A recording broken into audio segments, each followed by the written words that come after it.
नमस्कार दोस्तों, मैं राहुल उपाध्याय आपका स्वागत करता हूं हमारे ऑफिशियल चैनल वालाइफ पर।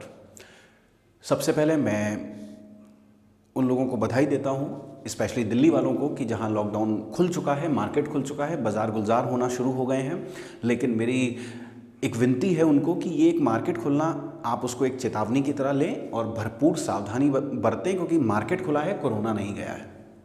खैर, एक बात दोस्तों मैं अपने से मिलती जुलती करूं कि जो हमने लास्ट एक वीडियो बनाया था, how event managers will work after lockdown, तो उसको आप लोगों ने प्यार दिया, देखा, शेयर किया, सब्सक्राइबर्स बढ़े, उसके लिए बहुत बहुत शुक्रिया। लेकिन मज़ा पता है कब आएगा? जब भी आप वीडियो देखें उसको फटाफट से शेयर करें, सब्सक्राइब करें, लाइक करें और लोगों तक पहुंचाएं। दोस्तों, मैं आपसे, ये मेरा वादा है आपसे, मैं जब जब वीडियोस बनाऊंगा तब तब उन वीडियोस में सिर्फ आपसे जुड़ी हुई बातें, मुझसे जुड़ी हुई बातें करेंगे। जैसा कि आज हम क्या करने वाले हैं, आज हम हमारे जो हम लोग अब जिस एज में हैं, हम लोग बड़े हो गए, हमने स्कूल टाइम अपना मिस कर दिया, बचपन हमारा चला गया, तो हमारी ज़िंदगी का एक बहुत ही ज़रूरी हिस्सा होता था गर्मियों की छुट्टियाँ। अक्सर दोस्तों गर्मियों की छुट्टियाँ मनाने के लिए हमारा जो सबसे बड़ा एंटरटेनमेंट का पिटारा होता था वो होता था नानी का घर। तो बस आज मैं अपनी बात यहीं से शुरू करूंगा। इस कविता एक आपके साथ शेयर करने जा रहा हूं कि गर्मियों की छुट्टियां और नानी का घर। मैं उम्मीद करता हूं आप अपने आप को उससे रिलेट करेंगे और आप भी उस समय में जाएंगे जब आप अपनी गर्मियों की छुट्टी में नानी के घर जाते थे। तो गौर फरमाइएगा प्लीज़। वो भी क्या दिन थे जब हम छुट्टियों में नानी के घर जाया करते थे। वो भी क्या दिन थे कि हम छुट्टियों में नानी के घर जाया करते थे। सभी मौसी मामा के बच्चे मिलकर खूब धूम मचाया करते थे। वो भी क्या दिन थे जब हम छुट्टियों में नानी के घर जाया करते थे। सभी मौसी मामा के बच्चे मिलकर खूब धूम मचाया करते थे। छुट्टियों का आना मतलब मामा की शामत आ जाना। छुट्टियों का आना मतलब मामा की शामत आ जाना। पूरे दिन मामा के भांजे भांजियों की फरमाइश का आना। छुट्टियों का आना मतलब मामा की शामत आ जाना। पूरे दिन मामा के भांजे भांजियों की फरमाइश का आना। मामी तो मानो रसोई में ही रहती थी। मामी तो मानो रसोई में ही रहती थी। पूरे दिन कुछ ना कुछ पकाती रहती थी। मामी तो मानो रसोई में ही रहती थी, पूरे दिन कुछ ना कुछ पकाती रहती थी। और हाँ, वो जून का महीना आम का होता था। और हाँ, वो जून का महीना आम का होता था और वो आम भी बड़े खास होते थे। और हाँ, वो जून का महीना आम का होता था और वो आम बड़े खास होते थे क्योंकि नाना जी जो उन्हें लेने वाले होते थे।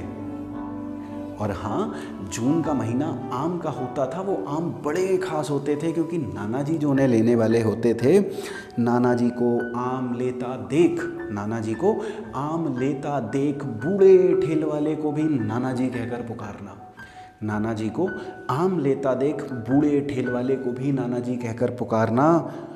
वो देख ना ले, वो देख ना ले, चुपके से एक दो आम फ्री में खा जाना। वो देख ना ले, चुपके से एक दो आम फ्री में खा जाना। जब छुट्टियां खत्म होने वाली होती थी, जब छुट्टियां खत्म होने वाली होती थी, ये कहकर जब मम्मी सुलाती थी, जब छुट्टियां खत्म होने वाली होती थी, ये कहकर जब मम्मी सुलाती थी कि कल घर जाने को पापा लेने आने वाले हैं, कल घर जाने को पापा लेने आने वाले हैं, तो घर जाने की उमंग के साथ साथ भाई बहन से बिछड़ने का दुख भी होता था।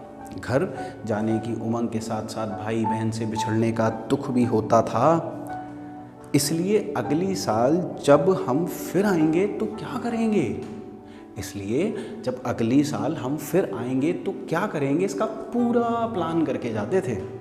इसलिए जब अगली साल फिर हम आएंगे तो क्या करेंगे, इसका पूरा प्लान करके जाते थे।